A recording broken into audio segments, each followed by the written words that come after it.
এই বর্ষার সিজনে সবারই বাড়িতে প্রায় ইলিশ হয়ে থাকে। তো ইলিশের অনেকে অনেক রকম রেসিপি ট্রাই করেছেন। তো আমার এই ইলিশের রেসিপিটা একবার হলেও বাড়িতে ট্রাই করুন। সো হ্যালো এভরিওয়ান, আসসালামু আলাইকুম। আমি শাবনূর। আমি চলে এলাম আবারও একটা মজাদার রেসিপির সাথে। তো থাম্বনেল দেখে বুঝতেই পেরেছেন আজকের আমি ইলিশ মাছের একটা মজাদার রেসিপি নিয়ে চলে এসেছি। তো আজকের এই মজাদার রেসিপিটা আমি কীরকম বানালাম সেটা জানতে হলে পুরো ভিডিওটা দেখতে হবে, স্কিপ না করে। তো তাহলে চলুন আজকের রেসিপিটা আমি স্টার্ট করে ফেলি। আর হ্যাঁ, যারা ইউটিউব থেকে দেখছেন নতুন, তারা কিন্তু অবশ্যই আমার পেজটা সাবস্ক্রাইব করবেন আর সুন্দর সুন্দর কমেন্ট করবেন, যাতে আমি আরও সুন্দর সুন্দর রেসিপি নিয়ে আসতে পারি। আর যারা আমার ফেসবুক পেজ থেকে দেখছেন তারাও অবশ্যই কমেন্ট করবেন আর পেজটি ফলো করতে ভুলবেন না। তাহলে চলুন স্টার্ট। আচ্ছা, প্রথমেই দেখলেন আমি ইলিশ মাছগুলো ভালো করে কাট করে নিয়েছি। কাটিংটা আপনাদের মর্জি অনুযায়ী, আমাদের তো লোক সংখ্যা প্রচুর, তাই এরকমভাবেই কাট করতে হয়েছে। আর ইলিশে না ভরপুর ছিল ডিম। ডিমওয়ালা ইলিশ অনেকে বলে যে খেতে নাকি টেস্ট হয় না, কিন্তু সত্যি বলছি, রান্নার আগেই আমি রিভিউ দিচ্ছি, মাছটা থেকে এত সুন্দর স্মেল আসছিল, মনে হচ্ছিল যে রান্নার পর এটা অনেক টেস্টি খেতে হবে। আর সত্যি এটা অনেক টেস্টি খেতে হয়েছিল। তো ফার্স্টে ইলিশ মাছে লবণ, লঙ্কা, হলুদ আর একটু সরিষার তেল দিয়ে মেখে নিয়েছিলাম। আর এদিকে সাদা সর্ষে, কালো সর্ষে, লঙ্কা বাটা, একটু পোস্ত পেস্ট করতে নিয়ে চলে গিয়েছিলাম।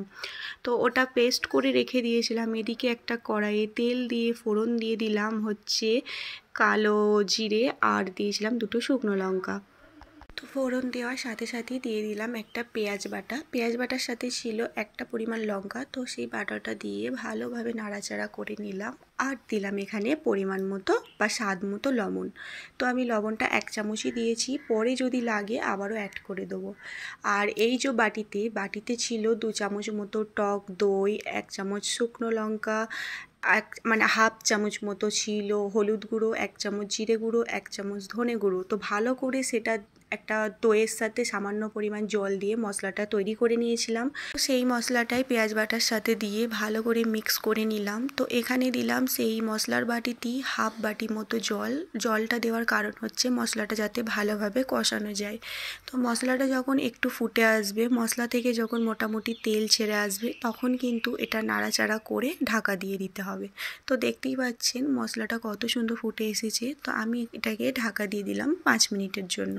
5 মিনিট পর এটা অনেকটা ঘন হয়ে এসছে, জলটাও শুকিয়ে গেছে। ঠিক এই পর্যায়ে ওই যে পোস্ত, তারপরে 2 রকমের সর্ষে আর কাঁচা লঙ্কা বেটে রেখেছিলাম সেটা দিয়ে দিলাম।